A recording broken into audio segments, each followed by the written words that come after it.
Okay, so you've probably heard me talk a little bit about this in the panel debates, and if you were here last night as well, but I feel very passionate about this new value proposition.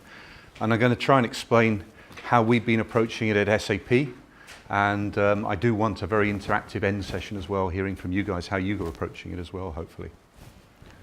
So, is this in focus? Can you see that? So SAP is now over 80,000 employees in 120 nationalities, very global company. They're German by origin, but they're really global in operation. I like this particular point. It's a bit scary as well, really. 76% of the world's transaction revenue touches our system, so it's pretty business critical in terms of what companies do. This is our revenue. We're looking at, in 2011, 12 billion, and we're up to now almost 21 billion now in 2015. The stock price is pretty much the highest it's ever been now, right up at 80, which gives us a market cap of about 96 billion. The margin figure here looks okay. From a retail perspective, it would be great, but we're a little disappointed on that. We'd like to see that nearer 30% rather than 20%. That's in our industry is what you need to be able to invest, etc. We put a huge amount of money into cloud product, and that's some of the reason why our margins need some improvement. Our brand, this is the list of the 25 most valuable brands in the world. SAP is sitting at 22. I think it's, you look at the names above us and below us, and it's surprising because Coca-Cola, our products aren't being consumed on the street like Coca-Cola and so on. So our systems are more sort of behind the scenes. So it is quite nice that we're ranked as a $39 billion brand. And in business to business, we're ranked number 6 as well, so quite high up in that area. More about the brand later. I'll talk about that a bit later. We are split into 2 arms, the real estate management arm and the facilities management arm. You'll recognise the key things that we have to do in each of those, similar, I think, in your organisations. And this is how we split the world. So we have about 1.6 million square metres around the world. I look after EMEA, which is everything in blue here. It's about 150 million OPEX now and about 120 buildings. Bizarrely, Germany is a region on its own. I have everything in EMEA but Germany. But they have actually more square metres than I have in the whole of EMEA, so a huge heartland out there in Frankfurt. Our total facilities budget is about $500 million in total. And I think I've said before in the panel debate, we actually own the P&L for that budget as well. So, where have we come from? We were formed in 2007. Before that, there was just regional and country facilities teams, and we formed into a global organisation, and we've done a lot of growing since that time to where we are now. And we're in a heavy planning session now about where we should be in 2020, supporting the business. A lot of workshops and thinking of what GFM needs to look like in 2020. Churchill said it well. I think success is not final, failure is not fatal. It is the courage to continue that counts, and I think that's maybe a motto for our journey. We've made mistakes, for sure.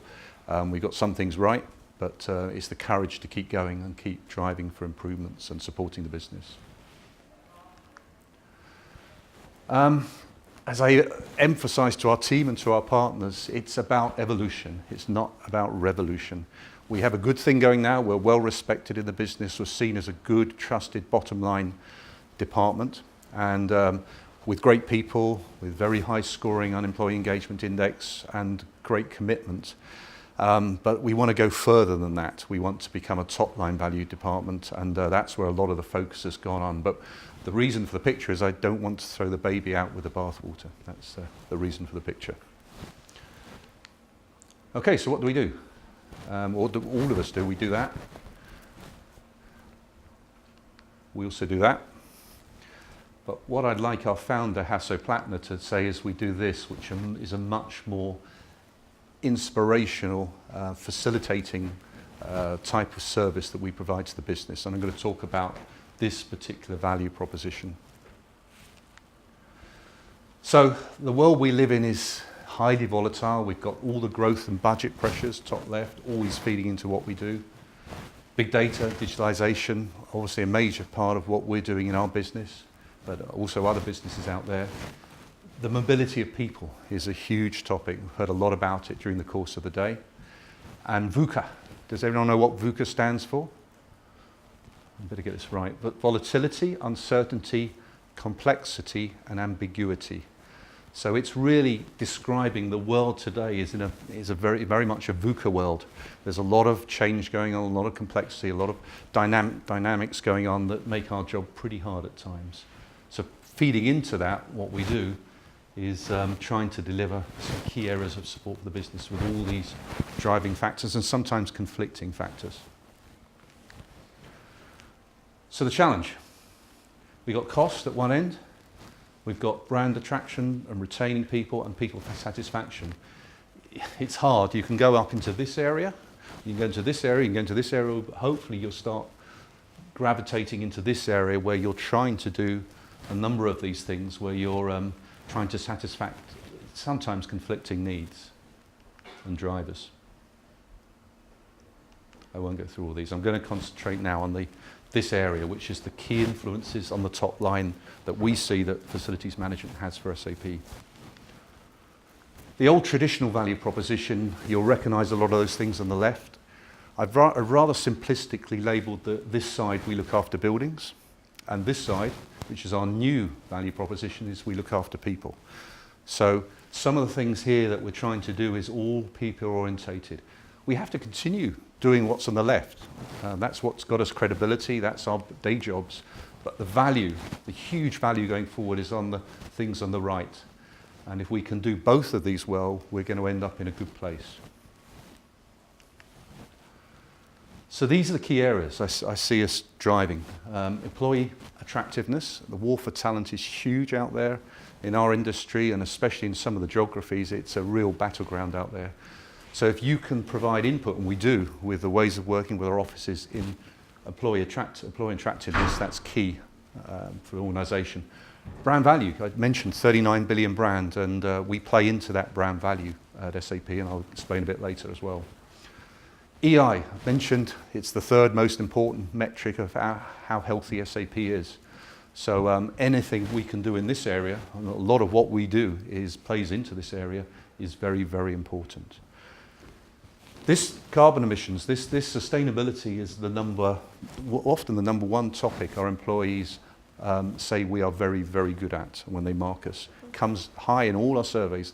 They're proud to work for a company that takes this area really seriously, and it is a true value of the company. So we have a lot to do in that area, but we are pushing an open door because the value is there from the top. Business Health Culture Index is part of this. It really measures how people are, the work-life balance, and how people are performing and correcting and making sure that balance is right. So we have a specific index that measures that, and it's very, very important that we play into that area, and we do in facilities. And innovation. A lot of the spaces that we provide are designed to promote innovation, and it's very key that we continue to do that and work with our partners and with our clients, our customers, to do that. And employee efficiency sits in the middle. So these are the values, but what you have to do when you've got these values is to measure them. So we've taken a stab at measuring all of these, except for innovation. If someone can come up with a set of values for innovation, I would be so happy, because that's the one area we tried to get the KPI values and we haven't as yet. Employee efficiency, we spend 9 billion a year on our employees. I can't share the metric fully with you because it's confidential, but we do have a very specific metric on employee efficiency. Employee attractiveness. Sorry, can I ask you, what does efficiency mean? Employee efficiency is output versus the direct output, and it has a number of factors within it. It's innovation, it's work quality, it's end results, customer satisfaction, the end customer satisfaction as well. There's a whole lot of measures that go into that. But we're spending 9 billion on our employees, and if we can improve that, the needle is quite big swings. Employee retention If we improve our employee retention by 1 percentage point, that's worth 45 to 55 million euros to SAP. So, key metric. If we improve our employment engagement index by 1 percentage point, that's 45 billion in operating income for SAP. So we're talking some real big numbers here. CO2 emissions, we've held them steady in the last 5 years with a big growth at SAP. So we've avoided a lot of carbon emissions, and each 1 percentage point we avoid is 4 million in operating income for SAP. I'd love to say yes, what we do is supporting the 39 billion brand value, and it is, but we obviously spend probably $1 billion a year keeping that brand value as high as we can, but it is a big focus area of investment for the company. And then on business health culture, if we move that index by 1 percentage point, that's actually huge. That's 80 million in operating income as well. So we tried to then put KPIs. The next job we did is said, okay, these are the key areas we're playing into. These are the KPIs. We could go and talk to our clients and say what we think, but that's not going to work. We therefore went to our clients, our customers, our senior leaders and say, this is what we're doing. How do you think we're playing into these values? So we then got our leaders talking about the part that global facilities management plays in all of these values. And it's extremely powerful when the Chief Innovation Officer is saying we have a 15% effect on innovation in the whole of SAP. These guys are pretty hard-nosed normally, the controlling guys. They're the guys that are dishing the money out and the budgets, and even they are giving some big numbers or good percentages in terms of the effect facilities has.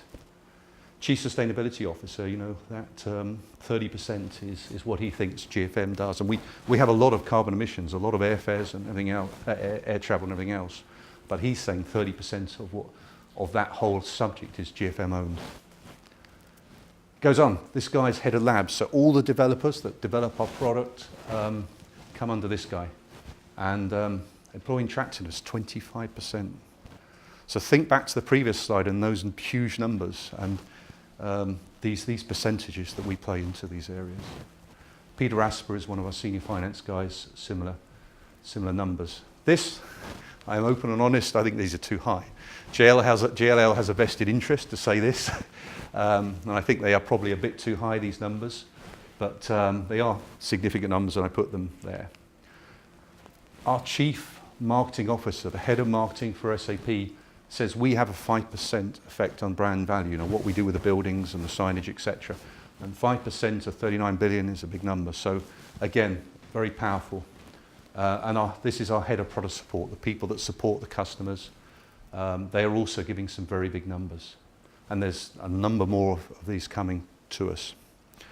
So the reason we did it this way is when we then sit down in front of the board and reiterate the value proposition we have on the top line, it's not GFM, Global Facilities Management, telling the board we think it's these percentages. It's our clients saying they think that GFM are doing this. So to me it becomes incredibly powerful message to the board that our clients are saying this. And when we want to put an investment case together, we've got this kind of backup. It's going to help us a lot to invest in facilities.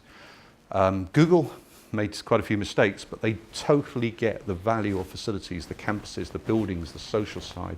And I think that's an example of a company that have gone to the ultimate degree and have huge investment facilities.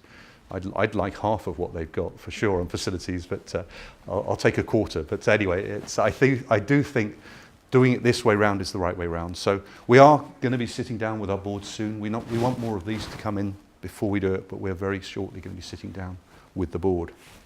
Mike, sorry, just a quick question. Do you give them, what sort of steer or information do you give them to help them arrive at the figure? Yeah.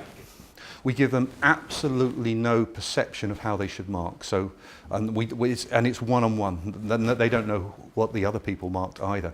All we do is show them case studies, show them, and they've seen it in their regions. They've seen a lot of what we've done, and we say, okay, these are the values we play into. What is your perception of marking it? And it's thank God no one has done 0, 0, 0.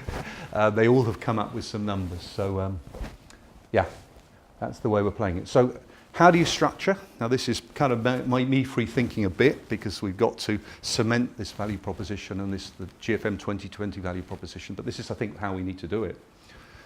We articulate the value proposition to our clients, which we are doing.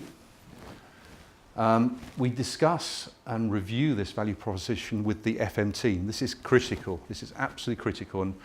And as you were saying this as well, a receptionist plays really well into that value proposition. They have a part to play. Everybody in facilities management at SAP has a part to play in our new value proposition, whereas the old one may be about portfolio metrics, budget forecasting. And if you're a receptionist, how do you impact that? You don't.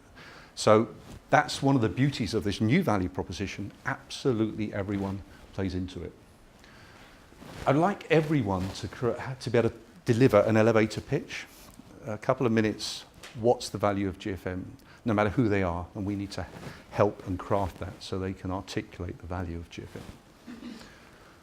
GFM.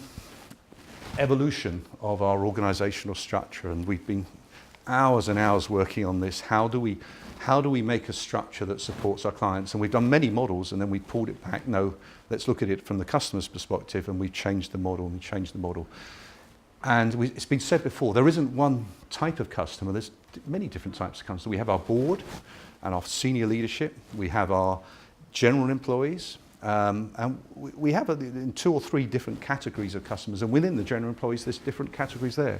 And it's getting to know your customers and pitching your organisation, structuring your organisation to support all levels. So if we structure just to support the board and senior management, we will fail.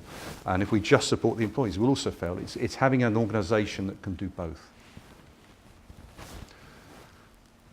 Education. We do a lot of this for facilities management core skills, but the skills are changing, I think, now to deliver this value proposition. It's no longer just a situation of being technically brilliant in your field. You have to communicate, you have to collaborate. You have to be thinking about customer service, and you have to be design thinking with your clients. Whole new set of skills, yeah? And a lot of what we're going to try and do for going forward is to build those skill sets so that our people can talk to the business, communicate the business, and work with the business much more effectively. Foster environment where new ideas can effectively be delivered. This I feel really strongly about. I feel all of this pretty strongly. This is important. Great leaders create an environment where anyone can have an idea. I've said before, some of our best ideas and facilities have come from our customers. We've developed them, we've made them into reality, but the ideas haven't come from us. It's coming from us talking to our customers, and them coming up with solutions as well as us. And I'm quite proud of that fact that we've had a lot of great ideas that are customer generated. And we shouldn't be frightened of that. It's an evolution. We should embrace it.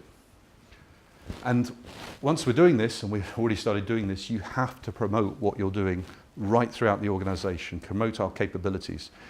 We're talking about getting to the top table. We won't get to the top table unless people see our value. And we must keep stressing the value we can bring to an organisation for us to be there strategically, to be driving even more value, receiving even more investment. So that's it. That's what we do. I'm really interested to hear questions, comments, or what you guys do.